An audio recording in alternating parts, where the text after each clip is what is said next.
Assalamualaikum warahmatullahi wabarakatuh. Hi everybody, how are you today? I hope you're okay. Today, we are going to learn chapter 6 related to someone's habit. Today's material are based on government book When English Rings a Bell.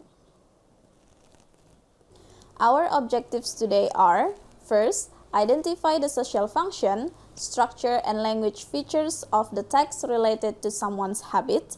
And second, make a conversation of asking and giving information related to someone's habit. Okay, let's start our lesson today by looking at some pictures and then label the pictures with some words in the box.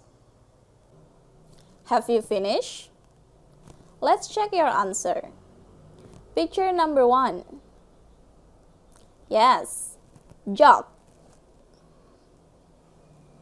How about number 2? Right, wash the dishes. Number 3? Yes, have fun at the park. How about number 4? Very good. Go to school. And number 5?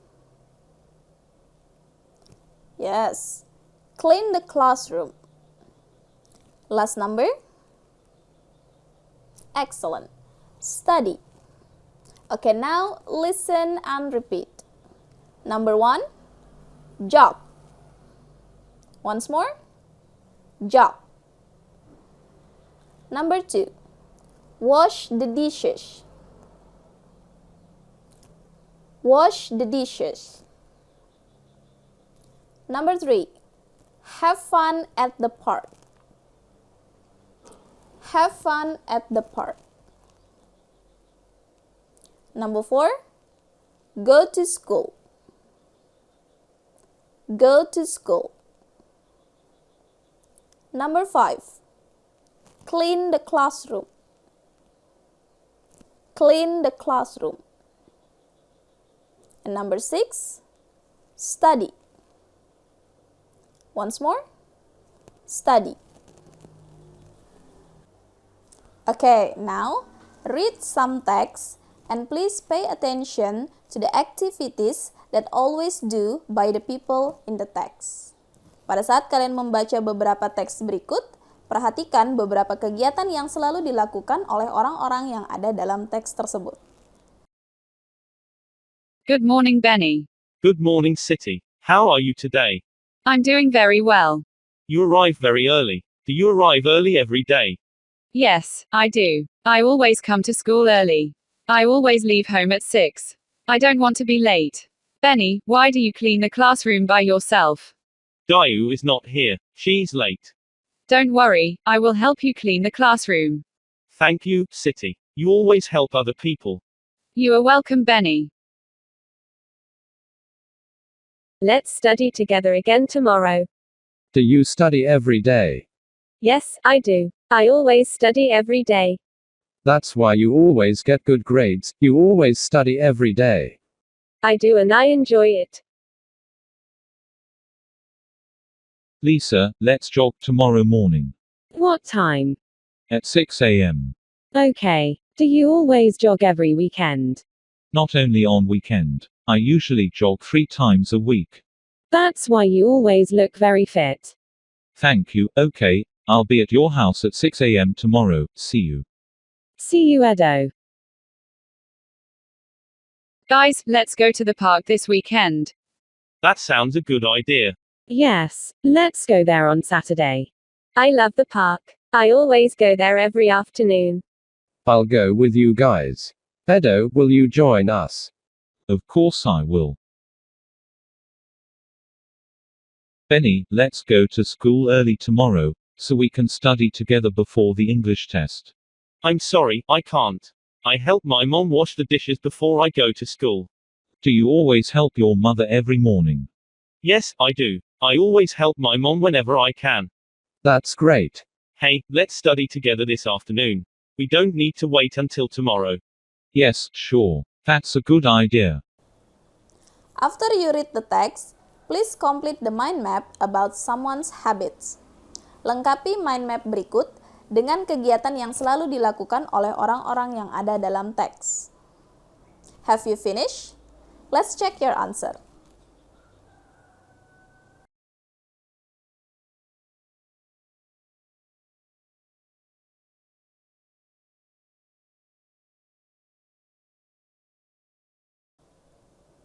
Now, let's see some expression that are used in the text. Sekarang kita perhatikan dan identifikasi beberapa ungkapan yang digunakan dalam teks. Yang pertama, related to asking someone's habits. Bagaimana menanyakan kegiatan yang selalu dilakukan oleh seseorang. Contoh kalimatnya, do you arrive early every day? Do you study every day?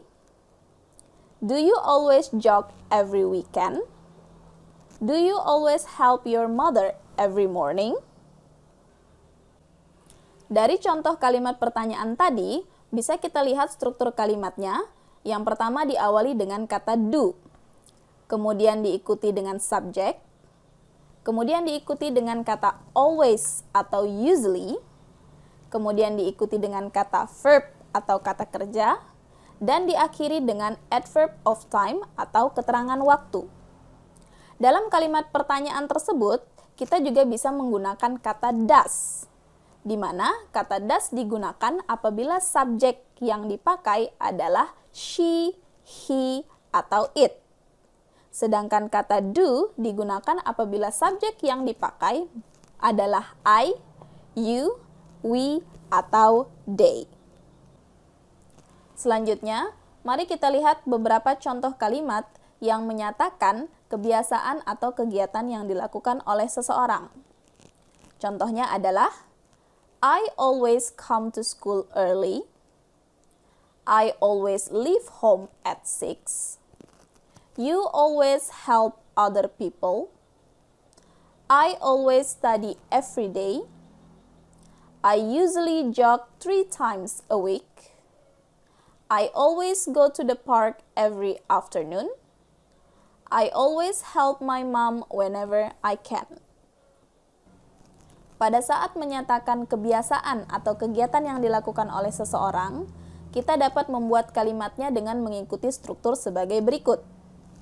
Diawali dengan subjek, kemudian diikuti dengan kata always atau usually, selanjutnya diikuti dengan verb atau kata kerja, kemudian ditambahkan adverb of time atau keterangan waktu di akhir kalimat.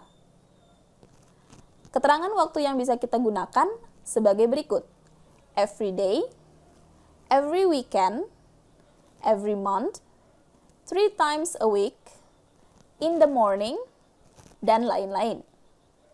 Kemudian, tolong diingat, kata kerja yang kita gunakan pada saat subjek yang dipakai adalah she, he, dan it, maka kata kerjanya harus diberi akhiran s atau es. Sedangkan apabila subjek yang digunakan adalah I, you, we, atau they, maka kata kerja yang diberikan adalah kata kerja pertama tanpa diberi tambahan akhiran s atau es. Selanjutnya, kata always dan usually biasa digunakan untuk menunjukkan seberapa sering seseorang melakukan sesuatu kegiatan. Dalam bahasa Indonesia, always berarti selalu, dan usually berarti biasanya. Sekarang kita perhatikan aturan dalam menambahkan akhiran ses dalam kata kerja atau verb, di mana kata kerja tersebut harus menggunakan subjek she, he, atau it. Aturan pertama, apabila kata kerja atau verb tersebut berakhiran dengan s, o, ch, sh, x, atau z, contoh, go, kiss, watch, finish, atau fix, maka kata kerja tersebut harus diberi akhiran es, sehingga menjadi goes, kisses, watches, finishes, fixes. Aturan yang kedua, apabila kata kerja atau verb berakhiran dengan huruf y, yang didahului dengan huruf konsonan. Contoh, study, cry, carry, dan fry. Maka huruf Y-nya harus dirubah terlebih dahulu menjadi huruf I, kemudian ditambah akhiran ES, sehingga menjadi studies, cries, carries, dan fries. Aturan yang terakhir, kata kerja lainnya selain aturan pertama dan yang kedua, cukup diberi tambahan akhiran S. Contoh, play menjadi plays, cook menjadi cooks, cut menjadi cuts, eat menjadi eats, dan lain sebagainya. Now, for your exercise at your home, send a message to your friends, ask about their new habits during this pandemic. Don't forget to use the expression that we have learned about, screenshot the conversation, and send it to your teacher. Jadi, untuk latihan kalian di rumah, berkirim pesanlah kepada teman-teman kalian, tanyakan kepada mereka kebiasaan baru apa yang mereka lakukan selama pandemi. Jangan lupa, gunakan ungkapan yang sudah kita pelajari sebelumnya. Screenshot percakapan kalian dan kirimkan ke guru kalian masing-masing. Okay everybody, thank you very much for your attention. Don't forget to visit, like, and subscribe Kukar Pintar Channel from Dinas Pendidikan dan Kebudayaan Kabupaten Kutai Kartanegara. I'll see you again in the next meeting. Assalamualaikum warahmatullahi wabarakatuh. Salam Kukar Pintar. Do your best, get the best.